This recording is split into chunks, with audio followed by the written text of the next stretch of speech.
Magaalaa Adaamaatti hojii sassaabbii galii keessatti qindoomina hawaasaa fi caasaa mootummaa bu'aa galmeessaa akka jiru himame. Waajjirri galiiwwanii bulchiinsa magaalaa Adaamaa raawwii hojii hanga ammaa bara bajatichaa irratti Adaamaa Broadcasting Serviceef ibsa kenneera. Jalqaba bara bajataa 2017tti karoora sassaabbii galii irratti qooda fudhattootaa fi hawaasaaf hubannoo uumuun hojiitti galamee jiran. Hojii gaggeessaa taanaan waajjira galiiwwanii bulchiinsa magaalaa Adaamaa obbo Shifarraa Abbaba. Karoora erga qopheeffanneen booda karoora nu hojjechiisu akka mana hojii keenyatti galii magaalli maddisiistu guutumaan guututti sassaabuudhaaf haalduree qophii karoora irratti irra deddeebinee karoora tooftaa isaa wajjiniin qopheeffachuudhaaf yaalame.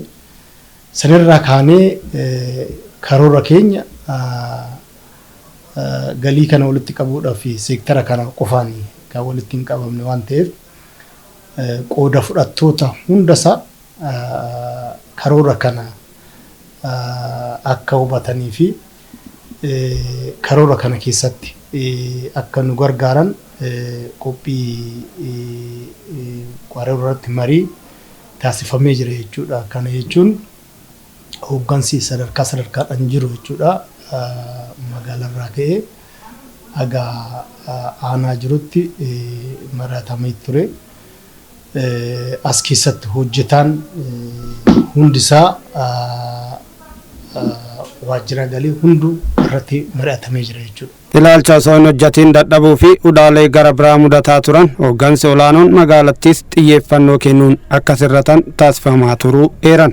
Kana yeroo yeroodhaan adeemsa keessatti hojii keessatti fi calqaba irrattis karoora irrattis magaalli keenya potenshaala galii kana walitti qabu kana olu yoo hojjetame walitti qabamuu danda'a kan jedhuudhaan hojjetaan amanee hooggansi amanee hojii kanatti galame jechuudha. Hojii kanatti yoo galamu bara kana dhugaa dubbachuudhaaf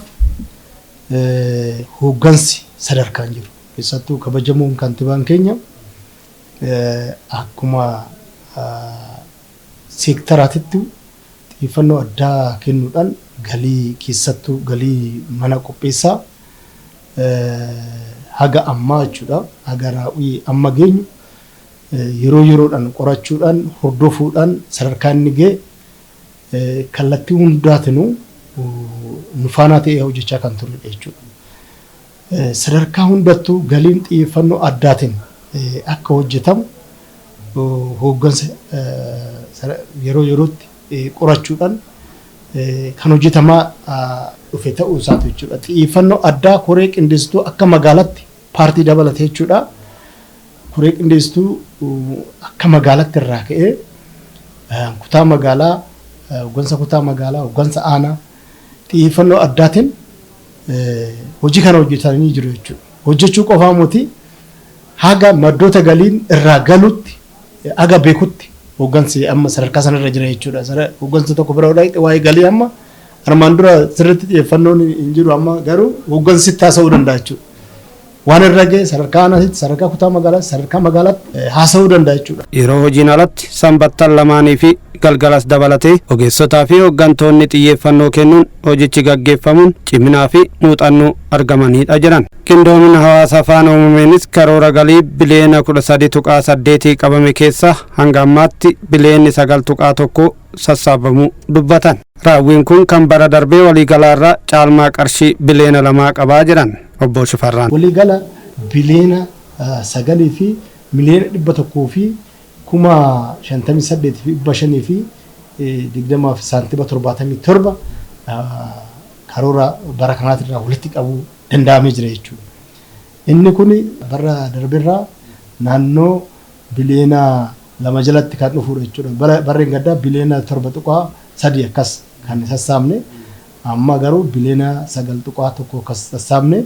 Guyyaa guyyaan hordoffii fi deeggarsi itti fufaan taasifamu cimee itti fufuu gochuun yeroo hafe keessatti karoora qabame walumaa galatti milkeessuuf qooda fudhattoonni fi ogeeyyiin waajjirichaa xiyyeeffannoon socho'uu akka qaban dhaamaniiru. Karoora guyyaa 40 baafannee jirra guyyaa guyyaadhaan galgala amma ilaalla jechuudha. Dubbisiloo wajjin ilaalla, hojjetaa wajjin ilaalla, atuma barbaachisummaa isaatiin maalirra geenye inni guyyaa guyyaadhaan waan laalaa jiru gabaasallee guyyaa guyyaadhaan qaama hundaatti gabaasaa waan jirruuf dhimma kana ilaalanii ammas tumsa barbaachisaa ta'e nu taasisanii walumaan kan milkeessinu ta'uu qaba jechuudha.